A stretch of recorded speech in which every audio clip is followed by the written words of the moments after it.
வணக்கம். மீண்டும் உங்களை KPN மீடியாவில் சந்திப்பதில் மிக்க மகிழ்ச்சி. இன்னைக்கு என்னன்னா ICICI வாடிக்கையாளருக்கு ஒரு ஷாக். என்ன ஷாக்? ICICI வாடிக்கையாளருக்கு ஒரு ஷாக்.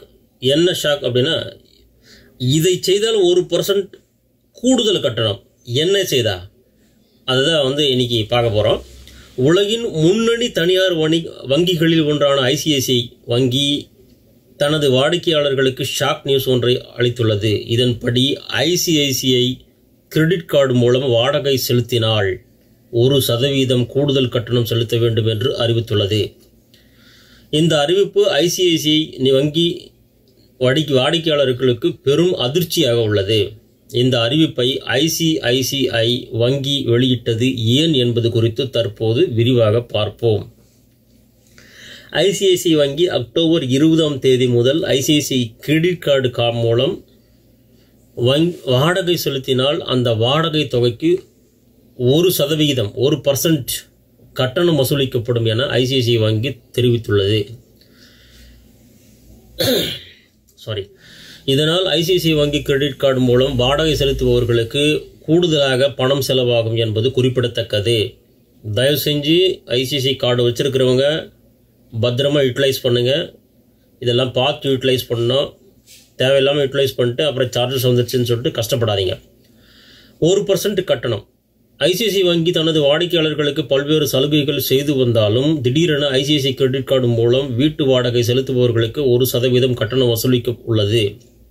அதாவது வாடகை இதுவரை எந்த ஒரு வங்கியும் கிரெடிட் கார்டு மூலம் வாடகை கட்டணம் வசூலிக்காத நிலையில் ICICI வங்கி மட்டும் இந்த கட்டண அறிவிப்பை வெளியிட்டுள்ளது என்பது குறிப்பிடத்தக்கது.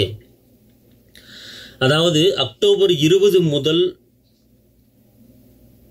ICICI கிரெடிட் கார்டு மூலம் வாடகை செலுத்தினால் அந்த வாடகை தொகைக்கு 1% அதாவது 1% கட்டணம் வசூலிக்கப்படும் என ICICI வங்கி தெரிவித்துள்ளது. எண்ணிலிருந்து அக்டோபர் 20, 2022 முதல். சரியா? இதனால் ICICI வங்கி கிரெடிட் கார்டு மூலம் வாடகை செலுத்துபவர்களுக்கு கூடுதலாக பணம் செலவாகும் என்பது குறிப்பிடத்தக்கது. மொத்தம் 2% என்னன்னா, ஏற்கனவே கிரெடிட் கார்டு வாயிலாக வாடகை பரிவர்த்தனை செய்ய RedGiraffe, MyGate, CRED, Paytm, MagicBricks ஆகிய தளங்கள் 1% கட்டணம் வசூலிக்கின்றன. இந்த நிலையில் ICICI கிரெடிட் கார்டு மூலம் மேற்கண்ட தளங்கள் மூலம் வாடகை செலுத்தினால் கூடுதலாக 1% வரை செலவாகும் என்பதால் மொத்தத்தில் 2% செலவாகும் என்பதால் வாடிக்கையாளருக்கு செலவாகும் என்பதால் கொஞ்சம் கவனமாக இருக்கணும்னு சொல்லி கேட்டுக்கொள்ளப்படுகிறது. உதாரணம்,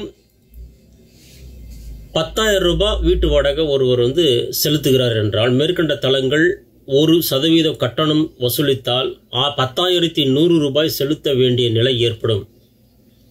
இதே தொகையை ICICI வங்கி மூலம் செலுத்துவதாக இருந்தால் கூடுதலாக 1% வசூலிக்கப்படுவதால் 10,200 ரூபாய் வாடகை செலுத்த வேண்டும் என்பது குறிப்பிடத்தக்கது.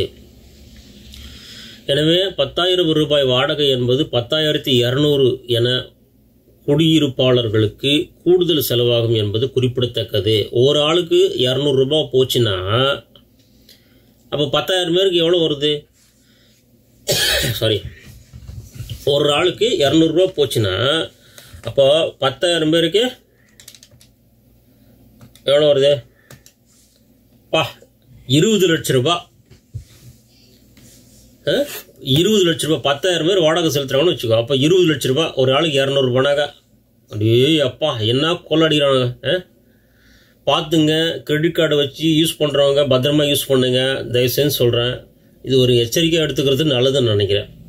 இந்த சேவை கட்டணத்திற்கான காரணம் என்ன அப்படின்னு நம்ம இப்போ டீட்டெயிலாக பார்ப்போம். இந்த நடவடிக்கைக்கான காரணங்களை வங்கி அதிகாரப்பூர்வமாக கூறவில்லை என்றாலும் வாடகை செலுத்துவதை சிலர் தவறாக பயன்படுத்துவதாகவும் அதனால் அந்த கட்டணம் என்றும் வங்கி நிர்வாகிகள் தெரிவித்துள்ளனர் என்று பத்திரிகையில் தெரிவிக்கப்பட்டுள்ளது. கிரெடிட் கார்டு பணத்தை மாற்றுவதற்கு வரி இல்லாத வழியாக ஒரு சிலர் வாடகை செலுத்துவது போல் பயன்படுத்திக் கொள்வதாக கூறப்படுகிறது. வழக்கமாக கிரெடிட் கார்டில் இருந்து பணத்தை எடுக்க வங்கி 3% வரை கட்டணம் வசூலிக்கிறது.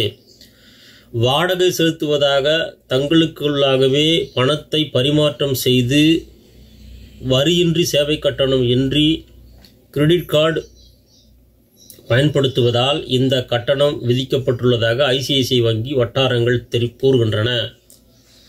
கேட்டுக்கினீங்களா? ஸோ இதுதாங்க. ஸோ தயவு செஞ்சு தவறான முறையில் யூஸ் பண்ணாதீங்க. நல்லபடியாக யூஸ் பண்ணுங்கள், பார்த்து யூஸ் பண்ணுங்கள். தேவையில்லாமல் நிறைய பேர் என்கிட்ட கேட்குற கேள்வி என்னென்னா, சார் இதுக்கு சார்ஜஸ் வருமா? நீங்கள் கேட்டாலும் கேட்கலனாலும் ஒரு கிரெடிட் கார்டு லைஃப் லாங்லாம் வந்து ஃப்ரீயாலாம் கொடுக்க மாட்டாங்க. கண்டிப்பாக ஏதாவது ஒரு விதத்தில் சார்ஜஸ் போட்டு எடுத்துருவாங்க, இயர்லி சார்ஜஸ்ன்னு சொல்லி. ஃபார் எக்ஸாம்பிள் ஒரு 50,000 செலவு பண்ணுறதுக்கு கொடுக்குறாங்கடா, அதுக்கு வேலிடிட்டி வந்து 6 மந்த் இருக்கும், இல்லை ஒன் இயர் இருக்கும். அந்த 50,000 அந்த 1 இயருக்குள்ளே நீங்கள் செலவு பண்ணிட்டு திரும்ப கட்டிடணும். அப்படி கட்டாத பட்சத்தில் உங்களுக்கு எவ்வளோ சார்ஜஸ் சொல்லியிருக்காங்களோ, அதாவது அந்த 50,000 செலவு பண்ணல, நீங்கள் வந்து வெறும் 40,000 மட்டும்தான் அந்த வருஷத்தில் செலவு பண்ணிவிட்டு ஆனால் திரும்ப கட்டியிருக்கீங்க. அப்படி இருந்தாலும் உங்களுக்கு அந்த சார்ஜஸ் வரும். அந்த 600 சார்ஜஸோ இல்லை 1000 சார்ஜஸோ இயர்லி ஒன்ஸ் சார்ஜஸ் போடுறாங்க இல்லையா கார்டுக்கு, அதை போட்டுருவாங்க. சப்போஸ் நீங்கள் 50,000 செலவு பண்ணிவிட்டு திரும்ப 50,000 அந்த வருஷத்து அந்த டைம் முடிகிறதுக்குள்ளே நீங்கள் கட்டிட்டீங்க அப்படின்னா, கிரெடிட் பீரியட் முடிகிறதுக்குள்ளே கட்டிட்டீங்கன்னா உங்களுக்கு அந்த சார்ஜஸ் வராது. சரிங்களா? இதுதான் உண்மை. அடுத்தடுத்த வீடியோவில் ஒவ்வொரு டிப்ஸாக ஒவ்வொரு உண்மையை நான் உங்களுக்கு உடைக்கிறேன் கிரெடிட் கார்டை பற்றி. தயவு செஞ்சு இந்த கிரெடிட் கார்டு சம்மந்தப்பட்ட விஷயத்தை நம்ம சேனலில் பாருங்கள். சரிங்களா? நன்றி, வணக்கம். தம்பி, இந்த மண்ணில் நாம பிறந்ததுக்கு ஒரு அர்த்தம் இருக்கணும்னா இந்த மண்ணுக்கு நாம ஏதாச்சும் திருப்பி செய்யணும்னு ஒரு நம்பிக்கைப்பா.